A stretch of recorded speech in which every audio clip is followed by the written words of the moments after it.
Hey guys, welcome back to my YouTube channel. तो अगर आपने पहली वाली वीडियो नहीं देखी है इसके पहले वाली, तो पहले जाके उसको देखो, क्योंकि उस वीडियो में मैंने बताया है कि कॉन्शियस और सबकॉन्शियस माइंड क्या होता है। एंड देन उसको देख के फिर आप इस वीडियो में आओ। तो ये उसके सेकेंड पार्ट का आगे का पार्ट है, मतलब सेकेंड चैप्टर का आगे का पार्ट है।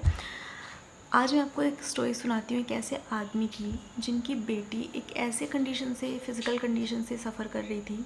तो डॉक्टर ने बोला था कि वो बिल्कुल भी ठीक नहीं हो सकती, कभी भी ठीक नहीं हो सकती, कोई होप ही नहीं है। तो वो आदमी हमेशा बहुत ज़्यादा अपसेट रहता था। ऑब्वियस सी बात है, किसी की बेटी अगर ऐसी कंडीशन से जूझ रही हो तो खुश कौन रह सकता है।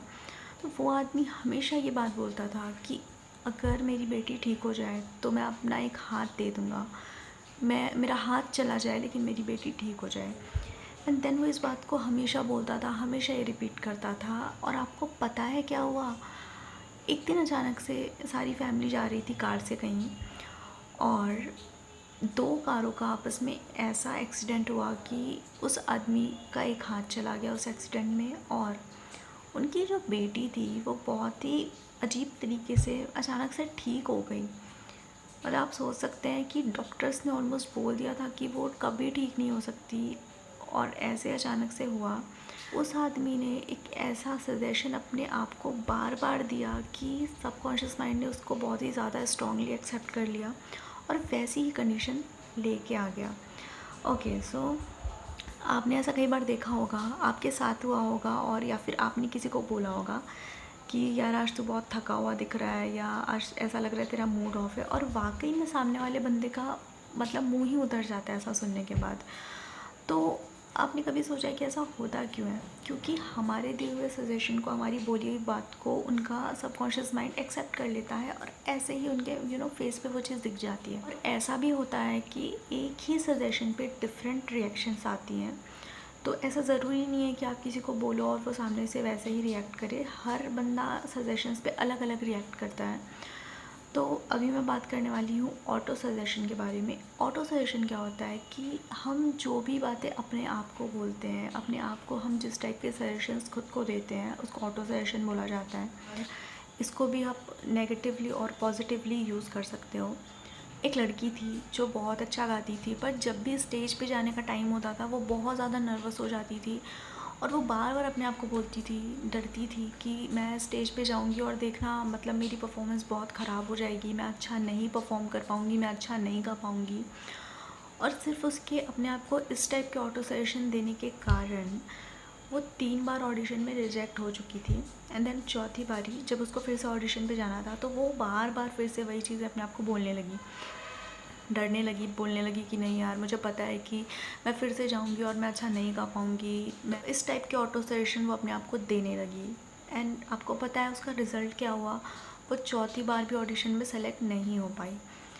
तो उसने फिर इस बारे में सोचा, और उसने अब क्या किया कि उसने हफ्ते 10 दिन अकेले वो बैठती थी और वो अपने आप को मोटिवेट करती थी। वो अपने आप को बार बार ये सजेशन देने लगी कि नहीं, मैं बहुत ज़्यादा कॉन्फिडेंट हूँ स्टेज पे, मुझे बिल्कुल भी डर नहीं लगता, मैं बहुत ज़्यादा काम हूँ। और वो बार बार ये इसको पॉजिटिव वे में अपने आप को बोलने लगी।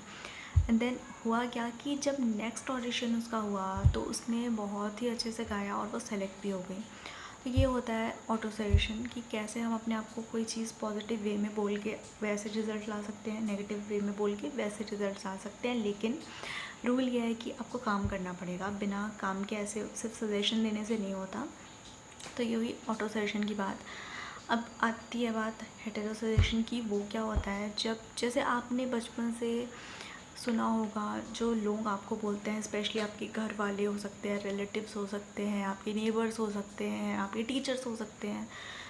आपने हमेशा सुना होगा कि वो बोलते हैं तू नहीं कर सकता, तू नहीं कर पाएगा, तू फेल हो जाएगा, और ये तेरे लिए नहीं बना है, और इस टाइप की जैसी भी नेगेटिव बातें बोलते हैं। तो वो क्या कर रहे होते हैं ना, क्योंकि उन लोगों ने खुद नहीं किया, लाइफ में नहीं कर पाए, तो उनको लगता है कि ये चीज़ पॉसिबल नहीं है, और वो इस टाइप की बातें बोल के आपके दिमाग में भी वैसा ही रिज़ल्ट लाना चाहते हैं। मतलब वो आपके दिमाग में भी वो चीज़ भरना चाहते हैं। तो अभी यहाँ पे एक चीज़ मैंने जैसे कि बोली कि एक ही सजेशन पे डिफरेंट डिफरेंट टाइप की रिएक्शंस हो सकती हैं।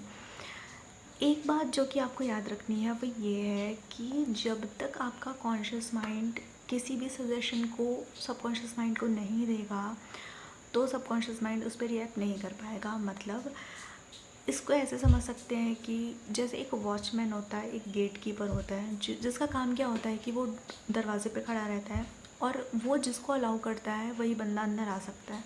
यहाँ पे कॉन्शियस माइंड को एक एज अ गेट कीपर देखा गया है। बोल सकते हो कि हमारा जो कॉन्शियस माइंड है, जब तक कि किसी भी थॉट या आइडिया को सबकॉन्शियस माइंड को नहीं देगा, सबकॉन्शियस माइंड कॉन्शियस माइंड के विल के बिना कुछ भी रिएक्ट नहीं कर पाएगा। बात है कि कौन आपको क्या बोल रहा है, इनफैक्ट आपको नेगेटिव चीज़ें अपने आप को क्या बोल रहे हो, इससे फ़र्क नहीं पड़ता। जब तक आप उस चीज़ को सबकॉन्शियस माइंड को नहीं दोगे और एक्सेप्ट नहीं करोगे, तब तक इसका नुकसान आपको नहीं होने वाला। मतलब कि आपको लोगों की बात तो सुननी है, पर आपको उसको इतना सीरियसली नहीं लेना है। अपने कॉन्शियस माइंड को आपको नहीं ऐसा एक्टिवेट करना है कि वो सबकॉन्शियस माइंड को ये दे दे और आप उसके हिसाब से रिएक्ट करो। तो ये हो गया पावर ऑफ सजेशंस। तो इस पावर का यूज़ करके हम डेफिनेटली अपनी लाइफ में बहुत सारे चेंजेस ला सकते हैं। तो सबसे पहले तो बाकी लोग क्या बोल रहे हैं वो फ़र्क पड़ता नहीं है, आप अपने आप को किस टाइप के सजेशंस दे रहे हो ये मैटर करता है। तो जब आपको ये पता चल चुका है कि ये इतना ज़्यादा पावरफुल है, तो आप अपने आप को नेगेटिव और ऐसे सजेशंस जो कि आपके लिए अच्छे नहीं हैं वो देना बंद कर दो। ये सोचना ही बंद कर दो कि मुझसे नहीं होगा या मैं नहीं कर पाऊँगा। अब बोलो कि मुझसे होगा और वैसा माइंडसेट बनाओ, फिर उस हिसाब से उस काम को करो तो वो काम डेफिनेटली होगा। तो आज की वीडियो में इतना ही। ये चैप्टर 2 कंप्लीट हो चुका है एंड इन 2 पार्ट्स, मतलब कि कल वाली वीडियो और आज वाली वीडियो की समरी मैं ऐसे शॉर्ट करके ना 1 मिनट, मतलब मैं यूट्यूब शॉर्ट्स वाले पे मैं डाल दूँगी, क्योंकि इस बुक में ना 10 पॉइंट ऐसे कुछ दिए हुए हैं, मतलब इस पूरे चैप्टर की समरी, तो वो डेफिनेटली मैं आपको बता दूँगी। तो आई होप आपको अच्छी लगी आज की वीडियो। और अभी फ़िलहाल जाती हूँ 3rd चैप्टर की तैयारी करने के लिए। तो वीडियो अच्छी लगी हो तो लाइक करना, चैनल पे नए हो तो चैनल को सब्सक्राइब करना, और तब तक के लिए tata bye bye, good night.